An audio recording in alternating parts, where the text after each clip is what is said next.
13. Caindo das trevas.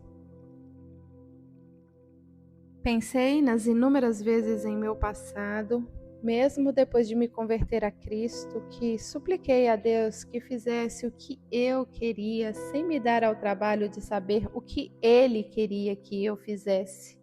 Quantas vezes fiquei furiosa com Deus por Ele não ter me dado o que eu queria. No entanto, nunca me passou pela cabeça a ideia de descobrir o que Ele queria de mim. Encontrei essa passagem na Bíblia em 2 Timóteo 2,5. Nenhum atleta é coroado como vencedor se não competir de acordo com as regras. Que tolice eu exigir que Deus me deixasse vencer o jogo da vida quando eu me recusava a seguir as suas regras. Quanto mais eu me comprometia a andar nos caminhos de Deus, mais eu via que o caminho no qual eu andava não lhe agradava. Deus me aceitara como eu era, mas não queria que eu vivesse daquela maneira.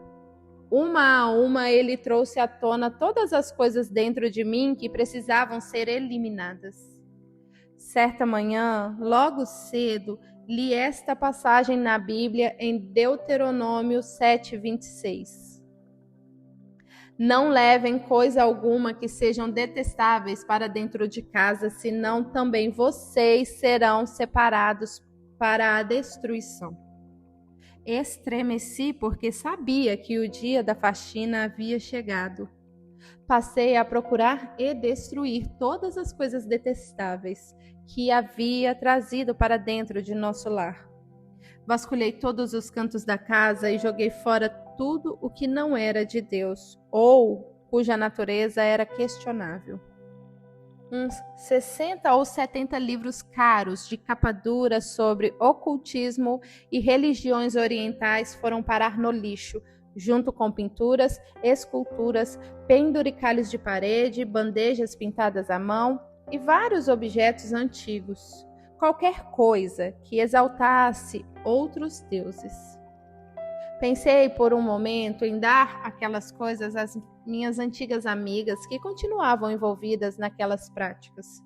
Mas caí em mim e percebi que era totalmente errado levar alguém a envolver-se mais ainda com as trevas das quais eu estava fugindo. Rasguei tudo e joguei no lixo. A tarefa durou dias.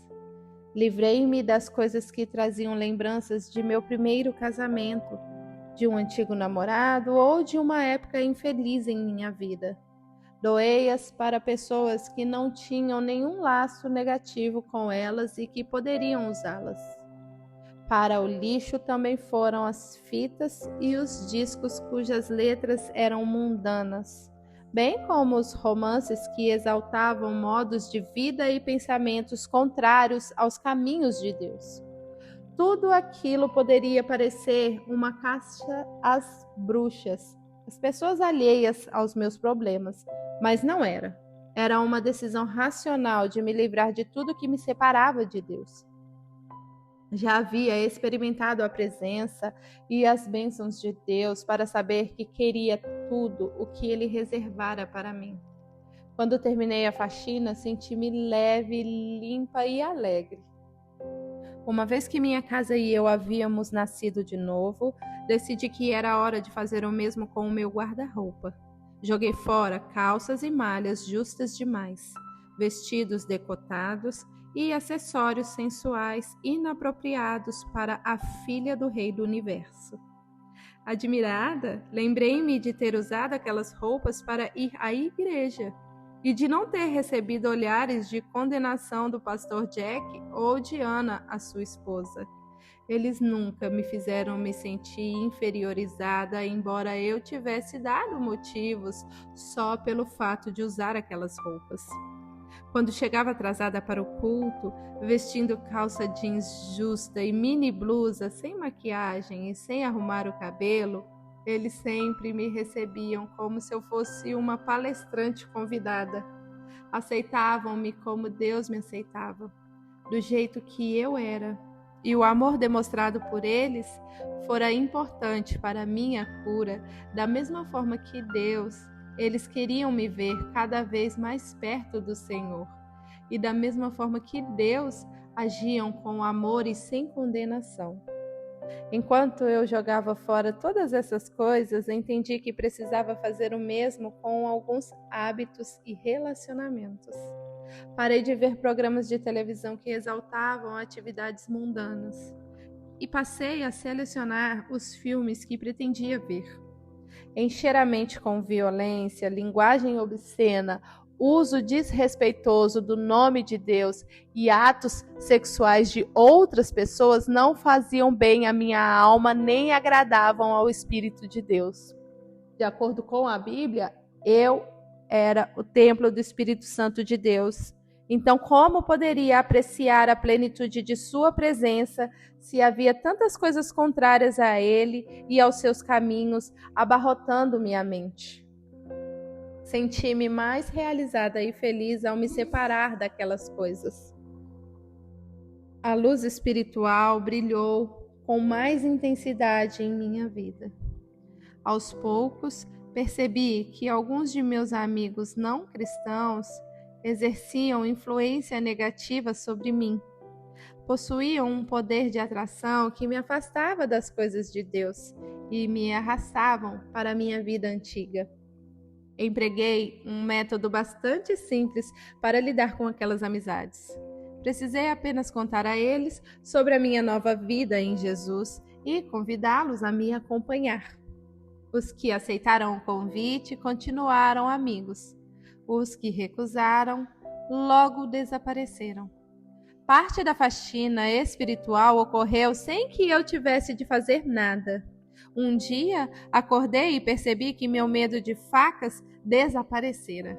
Não sei como aconteceu, mas imaginei que a explicação estivesse nessa promessa de Deus na Bíblia, em 1 João 4,18.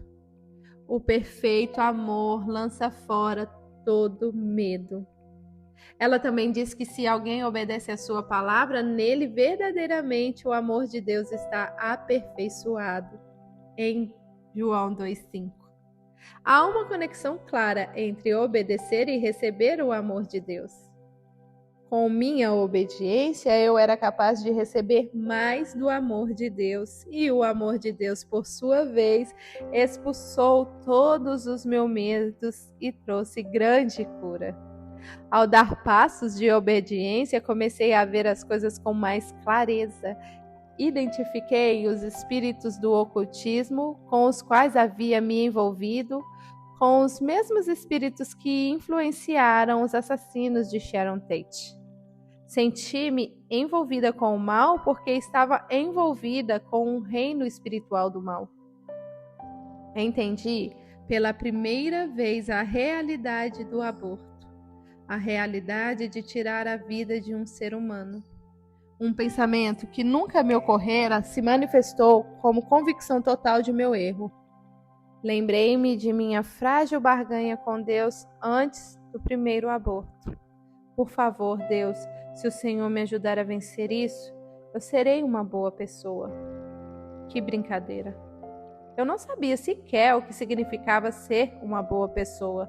E mesmo que soubesse, jamais seria capaz de cumprir a promessa sem Jesus e o Espírito Santo em mim. Em cada um dos 2 abortos, eu acreditava piamente que a alma e o espírito do bebê só entravam em seu corpo na hora do nascimento. Tratava-se de uma teoria comum que me contaram na época, e nunca me ocorrera que eu estava tirando a vida de uma pessoa. Não é um ser humano, eu raciocinava, mas apenas um amontoado de células. Por acreditar nisso, eu tinha pouca consciência do que havia feito e não me sentia culpada. Esse pensamento, no entanto, não tornou os meus atos menos errados, nem as consequências menos devastadoras. Apesar de já ter confessado os meus erros e ter sido libertada das suas consequências, eu ainda não entendia completamente até que ponto havia transgredido as leis de Deus. Ao ler a Bíblia, entendi com clareza que os propósitos e os planos de Deus para aqueles seres estavam definidos desde o momento da concepção. Se era legal ou não, se eu sentia culpa ou não, os fatos eram os mesmos. Aquelas mortes se manifestaram em minha vida quando eu me senti morrendo por dentro um pouco mais a cada dia. Na época, não relacionaram um fato ao outro. Achava que com os abortos eu estava salvando a minha vida, mas de fato eu a estava perdendo. Ao conhecer melhor os caminhos de Deus e obedecer mais às suas regras, entendi que todos os preceitos e mandamentos foram instituídos por Deus para o nosso benefício.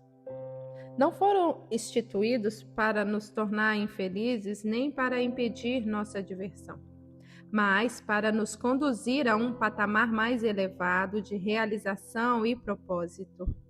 E tudo porque Ele nos ama. Cada passo de obediência que dei trouxe com ele a melhora da minha saúde física, a esperança de um futuro melhor, ajudara-me a cuidar mais de meu corpo, que passei a reconhecer como templo do Espírito de Deus. Quanto mais eu obedecia a Deus, mais íntegra me sentia. Decidi ter uma atitude no coração que diz: eu te amo, Senhor, e amo as tuas leis, e escolho andar em seus caminhos. Espírito Santo, capacita-me a agir corretamente. Deus é tão bom que concede gratuitamente o seu amor, a sua presença, a sua cura, o seu livramento e a sua restauração emocional a todos que se dispuserem a sair das trevas e seguir as regras instituídas por Ele. Contudo, andar na luz da vontade de Deus não significa que o caminho a percorrer será sempre fácil. Na verdade, a vida nunca foi fácil para mim.